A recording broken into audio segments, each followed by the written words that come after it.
ሰላም ጤና ይስጥልን ተመልካቾቻችን እንደምንዋላችሁ እንደምናመሻችሁ ከአንከር ሚዲያ ዝግጅት ክፍል ያክብሮት ሰላምታችንን እናቀርባለን። ዜናዎችን ይዤ መጥቻለሁ። መሳይ መኮንን ነኝ። የፋኖ ኃይሎችና የኦሮሞ ነጻነት ሰራዊት በመሃላቸው ግጭት እንዳይኖር ለማድረግ መስማማታቸውን አፍሪካን ኢንተለጀንስ የተሰኘ የኢንተርኔት ሚዲያ ዘገበ። በስለላና ወታደራዊ ጉዳዮች ላይ የምርመራ ዘገባ በማቅረብ የሚታወቀው አፍሪካን ኢንተለጀንስ ሁለቱ ታጣቂ ኃይሎች ቀጥተኛ ባልሆነ ግንኙነት እርስ በርስ ላለመታኮስና አንዳቸው በአንዳቸው ላይ ጥቃት ላለመሰንዘር ከስምምነት ላይ መድረሳቸው ነው ሰሞኑን ባወጣው ዘገባ ያመለክተው። ከሳምንታት በፊት ሁለቱ ታጣቂ ኃይሎች መደበኛ ባልሆነ መልኩ የተኩስ አቁም ስምምነት እንዳደረጉ የገለጸው ዘገባው በሌሎች ጉዳዮች ላይ በዝርዝር የሚነጋገር የሁለቱ ወገኖች ተወካዮች በአሜሪካን እንደተገናኙም ጠቅሷል። አፍሪካን ኢንተለጀንስ እነዚህ ተወካዮች እነማን እንደሆኑ የገለጸው ነገር የለም። ከተኩስ ማቆም ባለፈ በጋራ በአብይ አህመድ አገዛዝ ላይ ጥቃት ለመሰንዘር ያለመ የወደፊት ስምምነት ሊኖር እንደሚችል ግን ፍንጭ ሰጥቷል። አንከር ሚዲያ ጉዳዩን በተመለከተ ወደ ፋኖ አመራሮችና የኦሮሞ ነጻነት ሰራዊት ተወካዮች ዘንድ መረጃ ለመሰብሰብ ባደረገው ሙከራ በአፍሪካን ኢንተለጀንስ በኩል ስለወጣው ዘገባ ማረጋገጫ ማግኘት አልተቻለም። አንድ የፋኖ አመራር በኢትዮጵያ ውስጥ ከሚንቀሳቀስ ከየትኛውም የታጣቂ ቡድን ጋር መነጋገር እንዳለብን እናምናለን። አንዳንድ የተጀመሩ ጥረቶች አሉ። ወደፊት የደረስንበትን ለህዝብ የምናቀርብ ይሆናል። ለጊዜው ፍላጎቱና እቅዱ እንዳለን ከመግለጽ ያለፈ ተጨማሪ መረጃ የለኝም ሲሉ ለአንከር ሚዲያ ገልጸዋል። የኦሮሞ ነጻነት ሰራዊት አመራሮችም በተመሳሳይ ከፋኖም ሆነ ከሌሎች ኃይሎች ጋር ለመነጋገር ዝግጁ መሆናቸውን በተለያዩ መድረኮች ሲገልጹ እንደነበረ የሚታወስ ነው። የአማራ ፋኖ አደረጃጀቶች የአማራ ህዝብን ህልውና የማረጋገጥ የቅድሚያ ተልዕኮ ያላቸውና የኢትዮጵያን ዕድል እጣፋንታ ከሌሎች የነጻነት ኃይሎች ጋር በመሆን የመወሰኑ አጀንዳ የትግላቸው አንዱ አካል እንደሆነ በየጊዜው የሚገልጹት ጉዳይ ነው። ከቅርብ ጊዜ ወዲህ የአብይ አህመድ አገዛዝ በሁለቱ ታጣቂ ኃይሎች ላይ የሚሰነዝራቸውን ክሶች አንዳቸው ያንዳቸውን በመከላከል ላይ ያነጣጠሩ ምላሾችን መስጠት መጀመራቸው በሁለቱ ታጣቂ ቡድኖች መሃል መግባባት መጀመሩንና በቀጣይ በጋራ ለመታገል የሚችሉበት እድል እንዳለ ያመላከተ እንደሆነ ይነገራል። የብልጽግናው አገዛዝ የኦሮሞ ነጻነት ሰራዊት የአማራ ተወላጆች ላይ ጥቃት ሰነዘረ፣ ዘረፋ ፈጸመ፣ አፍኖ ወሰደ የሚሉ ተከታታይ መረጃዎችን ሲያወጣ የፋኖ አመራሮች ይህንን የሚያደርገው የአብይ አህመድ መዋቅር ስር የሚገኘውና ቀጥተኛ ትዕዛዝ እየተሰጠው የሚሰማራው የአብይ አህመድ ሸኔ ነው በሚል በኦሮሞ ነጻነት ሰራዊት ላይ የሚቀርበውን ክስ የሚያጣጥል ምላሽ ሲሰጡ፣ በተመሳሳይ የፋኖ ኃይሎች በወለጋ የኦሮሞ ሰላማዊ ነዋሪዎች ላይ ግድያ ይፈጽማል በሚል የሚቀርበውን የአብይ አህመድ ውንጀላ ውድቅ በማድረግ በብልጽግና የተደራጁ በፋኖ ስም የሚንቀሳቀሱ የመንግስት ፋኖች ናቸው የሚል ምላሽ ከኦሮሞ ነጻነት ሰራዊት በኩል ሲሰጥ በተደጋጋሚ ተሰምቷል። ይህ አይነቱ ግንኙነት በሁለቱ ኃይሎች መሃል መናበብ እንዳለና በቀጣይ ይፋዊ በሆነ ግንኙነት የአብይ አህመድን አገዛዝ ለማስወገድ የሚችሉበትን ጥምረት መፍጠራቸው የሚጠበቅ ይሆናል ሲሉ ለጉዳዩ ቅርበት ያላቸው የፖለቲካ ታዛቢዎች ይገልጻሉ። የአብይ አህመድ አገዛዝ የኦሮሞና የአማራ ጥምረት የስልጣን እድሜውን እንደሚያሳጥረው በመገንዘብ በየጊዜው በሁለቱ ማህበረሰቦች መሃል የግጭት አጀንዳዎችን የሚፈጥር ሲሆን ከየትኛውም ስጋት በላይ የሁለቱ ኃይሎች አንድነት የሚያሳስበው እንደሆነ ነው የሚነገረው። በአፍሪካን ኢንተለጀንስ በኩል የወጣው መረጃን በተመለከተ ከፋኖም ሆነ ከኦሮሞ ነጻነት ሰራዊት በኩል የተሰጠ ይፋዊ ማረጋገጫም ሆነ ማስተባበያ የለም። ሰራዊቱ በብሔርና በሃይማኖት አጀንዳዎች የተነሳ ከፍተኛ አደጋ ውስጥ እንደሚገኝ አንድ የመከላከያ ሰነድ አመለከተ። ለበርካታ ሳምንታት በአዲስ አበባና በቢሾፍቱ ደብረ ዘይት ሲካሄዱ የቆዩት የአብይ አህመድ ከፍተኛ ወታደራዊ ሹማምንቶች የግምገማ መድረኮች መጠናቀቃቸውን ተከትሎ የተዘጋጀውና ለፊልድ ማርሻል ብርሃኑ ጁላ የቀረበው ሰነድ እንደሚያመለክተው ሰራዊቱ በከፍተኛ አደጋ ውስጥ ይገኛል። በተለይም የብሔር ጉዳይ ሰራዊቱን አቅም እያሳጣው እንደሆነ ተልእኮውን እንዳይፈጽም አንቆ የያዘው በመሆኑ አገዛዙ በከፍተኛ ስጋት ላይ እንዳለ የተገለጸ ሲሆን በሰነዱ በኦሮሞና በአማራ የሰራዊቱ አዛዦችና መሰረታዊ ወታደሮች መሃል ያለው ፍጥጫ እያየለ መምጣቱን ጠቅሷል።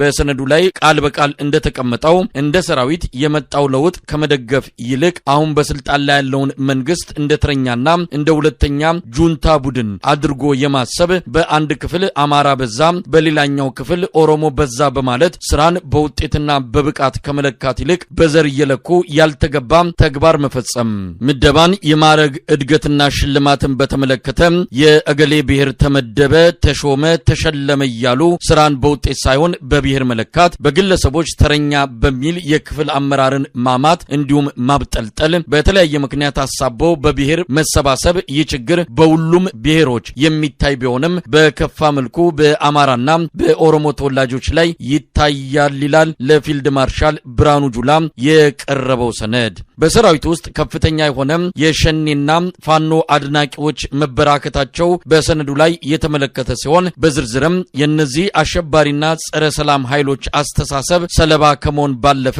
በተግባርም የነሱን ተልእኮ ይዘው የሚንቀሳቀሱ አባላት እንዳሉ በግምገማው መድረክ ተረጋግጧል ይላል። ከሰራዊቱ ከርቶ ሄዶ ሸኔን የተቀላቀለ ደውሎ ጓዶቹን የሐሰት ወሬ መንገርና ወሬውን ተቀብሎ በሰራዊቱ ውስጥ መንዛት፣ በስልክ መረጃ መስጠት፣ ከፋኖ ቀጥተኛ ግንኙነት ያላቸው ግለሰቦች መኖራቸው መሳሪያም ለፋኖ ሸጠው ለመጥፋት ሲዋዋሉ የተያዙ እንዳሉ በግለሰቦች ፋኖ መልእክት አስይዞ የላካቸው ሰዎችና በፋኖ በኩል መሳሪያና ተተኳሽ ይዘው እንዲከዱ የሚያደርጉ ግለሰቦች መኖራቸው፣ እናትና አባቴም ፋኖ ናቸው፣ ፋኖን የሚነካ ከሆነ አልታገልም ማለት እኔ ያሳምነው ጽጌ ዘር ነኝ፣ እሱ ቢኖር ያስከብረን ነበር ብሎ በማህበራዊ ሚዲያ ማጋራት፣ የፋኖና የሸኔን ምስልና የተለያዩ መልእክቶች ያለበትን ቲሸርት መልበስ እንዳለ ነው በመከላከያ ሚኒስቴር በተሰበሰበ የግምገማ መድረክ ሰነድ ላይ የተመለከተው። በመገናኛ ብዙሃን በተለይም የማህበራዊ ሚዲያ ሰለባ መሆንን በተመለከተ የታዩ ግድፈቶች እንዳለ በሰነዱ ላይ የተመለከተ ሲሆን በመንግስት ባለስልጣናትና በሰራዊቱ አመራሮች ላይ ጥላቻ የሚነዛባቸው የውሸት ወሬዎችና ፕሮፓጋንዳ ተሸካሚ መሆንና በሰራዊቱ ውስጥ ሽብር መንዛት፣ ጠቅላይ ሚኒስትር አብይ አህመድ ሸኔን እያስታጠቀ ነው፣ በተጨማሪም በፋኖ ላይ እርምጃ የሚወስደው የራሱን ስልጣን ዘመን ለማራዘም ነው የሚል ሐሳብ በማንጸባረቅ የአፍራሽ ኃይሎች ውሸት ወሬ ሰለባ ሆኗል ሰራዊቱ ይላል የግምገማ ሰነዱ። በግምገማው ላይ በርካታ ነገሮች እንደተነሱ የጠቀሰው ሰነዱ በተለይም ኦነግና ሸኔ አንድ አይደሉም የሚል ሐሳብ ይነሳል። ማረጋገጫው ምንድነው? በተጨማሪም ህዝቡን እየገደሉና እየዘረፉ ከሆነ ህዝቡ ራሱ ለምንድነው ማይዋጋቸው? አንዳንድ አካባቢዎች ህብረተሰቡ ይደብቃቸዋል ይባላል። ህብረተሰቡ የሚደብቅበት ምክንያት ምንድነው የሚሉ ጥያቄዎች ተነስተዋል። ፋኖ ለሀገር ሉዓላዊነት ዋጋ የከፈለው ነው ሳለ መወደስ ሲገባው ለምን ይወቀሳል? ችግሩንስ ክልሉና የፌዴራል መንግስት ተነጋግረው መፍታት አይችሉም ወይ የሚል ጥያቄም ከሰራዊቱ አባላትና ከአዛዦች ጭምር የተነሱ ጥያቄዎች እንደነበሩ በሰነዱ ላይ ተመልክቷል። ኩብለላን በተመለከተ በከፋ መልኩ በሰራዊቱ ውስጥ የሚታይ እንደሆነ ሰነዱ አመልክቷል። ከክፍለ ጦር አመራር እስከ መሰረታዊ ወታደር ከርቷል። ለምሳሌ ከአንድ ኮር እስከ 500 በላይ ሰው መክዳቱን በሰነዱ የተመለከተ ሲሆን እንዲከዳ ከቤተሰብ የአየር ቲኬት ይቆረጥለታል፣ የሐሰት መታወቂያ ተሰርቶ ይላክለታል፣ ወደ ፋኖና ሸኔ ይቀላቀላል። በመከላከያ ዩኒቨርሲቲ የስታፍ አባላት ለግዳጅ ተዘጋጅ ሲባል ግዳጅ ፈርተው ወደ ሸኔና ወደ ፋኖ የከዱ መኖራቸው በሰነዱ ላይ ተመልክቷል።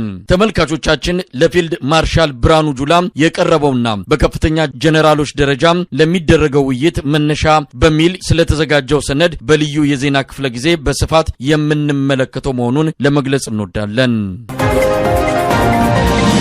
በአማራ ክልል በተለያዩ አካባቢዎች የሚደረገው የህልውና ተጋድሎ ዛሬም በተጠናከረ ሁኔታ ቀጥሏል። ሶስተኛ ቀኑን በያዘው የዘመቻ ሰማዕታት ተጋድሎ በአገዛዙ ሰራዊት የሰውና የቁስ አቅም ላይ ከፍተኛ ኪሳራ ማድረስ እንደተቻለ ነው ከአማራ ፋኖ በጎጃም ህዝብ ግንኙነት ክፍል የደረሰን መረጃ የሚያመለክተው። ትላንት በሁለተኛ ቀን የዘመቻ ሰማዕታት ተጋድሎ በብራቃት፣ በመራዊ፣ በዴንሳ ባታ፣ ዳጊና ድንቡክ አካባቢዎች በአንደኛ ክፍለ ጦር ጠንከር ያለ ውጊያ ካገዛዙ ጥምር ሰራዊት ጋር መደረጉ የተገለጸ ሲሆን 5ኛ ክፍለ ጦር በፍኖተ ሰላም ቡሬና ሆዳንሽ ከተሞች ያገዛዙ ሰራዊትን በመግጠም ከፍተኛ ኪሳራ ማድረስ መቻሉን ያገኘነው መረጃ ያመለክታል። 9ኛ ክፍለ ጦርም በገንቦሬ ፈለገ ብርሃንና ደብረ ወርቅ አካባቢ ባገዛዙ ጥምር ሰራዊት ላይ ጥቃት በመፈጸም ጠንከር ያለ ጉዳት ማድረሱም ተመልክቷል። ዛሬም በደጋዳሞት ቀጠና ብርቱ ፍልሚያ ሲደረግ እንደነበረ ነው በደረሰን መረጃ ላይ ተገለጸው። የአማራ ፋኖ ብሔራዊ ኃይል ምስራቅ አማራ ቀጠና ሚኒሊክ እዝ ንጉስ ሚካኤል ኮር ሸዋንግዛው ክፍለ ጦር ደገር ሻፊና ቲርቲራ በተሰኙ አካባቢዎች ዘልቆ በመግባት በአገዛዙ ጥምር ጦር ላይ ከባድ ጥቃት መፈጸሙ ተመልክቷል።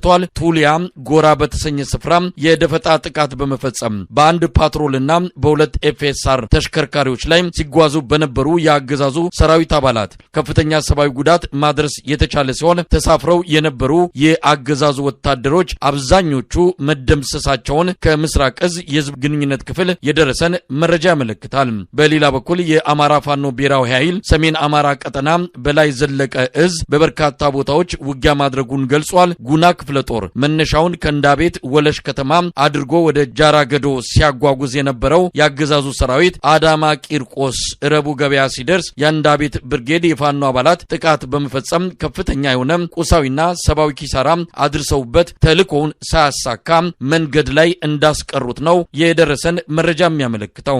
በሌላ በኩልም በእስቴና በአርብ ገበያ ከተማ መካከል ከምትገኘው ግንዳ ጠመም ከተማ ላይ የሜጀር ጀነራል ውባንተ አባተ ተወርዋሪ ክፍለ ጦር በአገዛዙ ሰራዊት ላይ ጥቃት በመፈጸም በከባድ መሳሪያ ምድብተኞች ላይ ብርቱ ኪሳራ እንዳደረሰም ተገልጿል። ከግንዳ ጠመም በቅርብ ርቀት ካለችው ልጫ ከተማ በተወሰደ የተጠና ኦፕሬሽን ከተማዋን በቁጥጥር ስር ማድረግ መቻሉን ከበላይ ዘለቀ እዝ የተላከው መረጃ የሚያሳየው። ይህ በእንዲህ እንዳለ ከሁለት ቀናት በፊት መንፈሳዊ አገልግሎት በመስጠት ላይ የነበሩ 5 ካህናትን ያገዛዙ ሰራዊት አፍነው መውሰዳቸው ታውቋል። የካህናቱ ታፍነው መወሰዳቸውን ተከትሎም የልጫ ገብርኤል ቤተክርስቲያን መንፈሳዊ አገልግሎት ሙሉ በሙሉ መቋረጡን በደረሰን መረጃ ላይ ተመልክቷል። የአማራ ፋኖ ህዝባዊ ድርጅት አፋድም በተለያዩ ቀጠናዎች በርካታ ውጊያዎች ማድረጉን አስታውቋል። በአማራ ሳይንት ወረዳ ሮቢት ከተማ በተደረገው ውጊያ በርካታ የአገዛዝ ወታደሮች የተደመሰሱ መሆናቸው ተገልጿል። በዋድላ ወረዳ በአፋድ ቁጥጥር ስር የምትገኘውን ሐሙሲት ከተማን ለማስለቀቅ በትላንትናው ዕለት የተንቀሳቀሰው የአብይ አህመድ ሰራዊት በመብረቅ ክፍለ ጦር ተመቶ የያዘውን አራግፎ መመለሱን ለማወቅ ተችሏል። የአማራ ፋኖ ህዝባዊ ድርጅት አፋድ ጎንደር ጠቅላይ ግዛት እዝ 206ኛ ኮር የተራራው ራስ ንጉስ ክፍለ ጦር የገብርዬ ክፍለ ጦር ሰሞኑን ከአገዛዙ ጦር ጋር ውጊያ ያደረጉ ሲሆን በከፍተኛ ሜካናይዝድ ኃይል ታጅቦ የመጣውን ሰራዊት በመግጠም 22 የመከላከያ የሚሊሻና የአድማ ብተና አባላት ሲደመሰሱ 7 የመከላከያ አባላት እንዲሁም ቁጥራቸው ያልታወቁ የሚሊሻና የአድማ ብተና አባላት ቁስለኛ ሆነዋል። ዘግይቶ በደረሰን ዜና የክምር ድንጋይ አካባቢን የአማራ ፋኖ ህዝባዊ ድርጅት ኃይሎች በቁጥጥር ስር ማድረጋቸው ተመልክቷል። በመጨረሻም የሀገራዊ የምክክር ኮሚሽኑ ወደ ሰሜን አሜሪካ ለመላክ ካቀዳቸው የሉካን ቡድን አባላት ውስጥ የተወሰኑት መከልከላቸው ተገለጸ። እዚያው አዲስ አበባ መቅረታቸውም ነው የታወቀው። ወደ አሜሪካ ከሄዱ በዚያው ይቀራሉ፣ የኮሚሽኑንም ተልዕኮ ያበላሻሉ፣ ለብልጽግናው መንግስት ኪሳራ ይሆናሉ በሚል ምክንያት እንደተከለከሉም ለአንከር ሚዲያ በደረሰ መረጃ ላይ ተመልክቷል። በዋሽንግተን ዲሲና በቶሮንቶ ይካሄዳል በሚል ፕሮግራም ለተያዘለት የአጀንዳ ማሰባሰብ መድረክ ከኮሚሽኑ በኩል ከዋና ዋናዎቹ ኮሚሽነሮች በተጨማሪ ሌሎች ሰራተኞችም በጉዞ መርሃ ግብሩ የተካተቱ ቢሆንም የጠቅላይ ሚኒስትሩ ጽህፈት ቤት የተወሰኑ ኮሚሽነሮችን ጨምሮ በሉካን ቡድን ውስጥ የሚገኙትን ግለሰቦች ከወጡ አይመለሱም። በዚህ ጊዜ ላይ አንድም ሰው ኮሚሽኑን ትቶ በውጭ ሀገር የፖለቲካ ጥገኝነት ከጠየቀ በኮሚሽኑ ተልዕኮ ላይ ብቻ ሳይሆን በአጠቃላይ በስልጣን ላይ ባለው አገዛዝ ላይ ከፍተኛ አደጋ ይፈጥራል የሚል ስጋት መኖሩን በመጥቀስ በጉዞ መርሃ ግብር እንዳይካተቱ መደረጉን ባገኘነው መረጃ ላይ ተመልክቷል።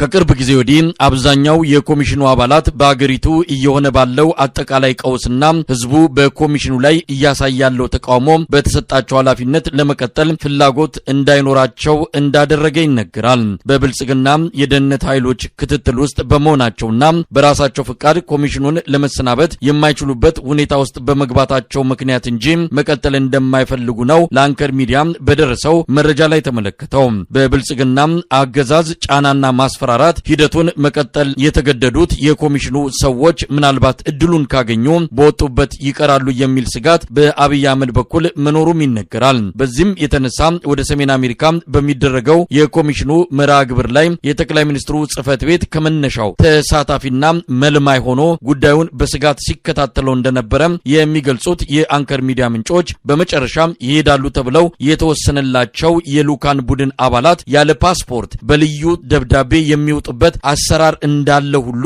እንዲፈተሽ በጠቅላይ ሚኒስትሩ ጽህፈት ቤት ሰዎች በኩል ሐሳብ ቀርቦ እንደነበርም ተጠቅሷል።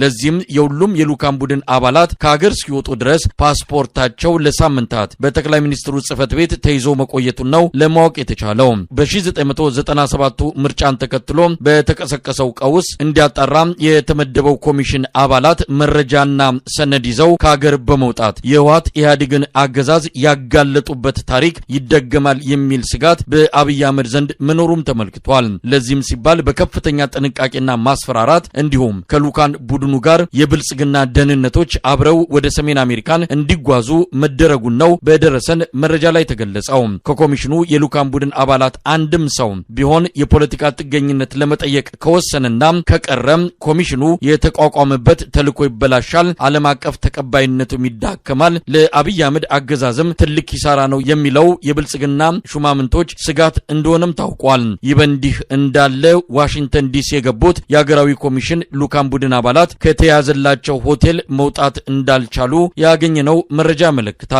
በዋሽንግተን ዲሲ የተጠራውና በከፍተኛ ዝግጅት ላይ የሚገኘው የተቃውሞ እንቅስቃሴ ከመካሄዱ በፊት አስተባባሪዎቹ ለኮሚሽነሮቹ በተያዘው ሆቴል አካባቢ ከወዲሁ ተቃውሞ ማሰማት መጀመራቸውም ተመልክቷል። የኮሚሽኑ መድረክ ይካሄድበታል በተባለው የወተርጌት ሆቴል ላይ ኢትዮጵያውያን ስልክ በመደወል ተቃውሟቸውን እየገለጹም ናቸው። ሆቴሉ ለደህንነት አስጊ ነው ካለም የኮሚሽኑን መድረክ ሊሰርዝ እንደሚችልም መረጃዎች ይጠቁማሉ። የተለያዩ ኢትዮጵያውያን የማህበረሰብ ክፍሎች ቅዳሜ የሚካሄደውን የኮሚሽኑን መድረክ ለማጨናገፍና በዕለቱም ተቃውሞ ለማካሄድ ጥሪ አድርገው በከፍተኛ ዝግጅት ላይ እንደሚገኙ ታውቋል። የወተርጌቱን መድረክም ሆነ አጠቃላይ እንቅስቃሴውን በበላይነት የሚመራው በዋሽንግተን ዲሲ የሚገኘው የኢትዮጵያ ኤምባሲ ሲሆን ምናልባት ወተርጌት መድረኩን በጸጥታ ችግር ምክንያት የሚሰርዘው ከሆነ በተጠባባቂነት በኤምባሲው የሚገኘው አዳራሽ እንደተያዘም ነው ለአንከር ሚዲያ በደረሰው መረጃ ላይ ተመለከተው።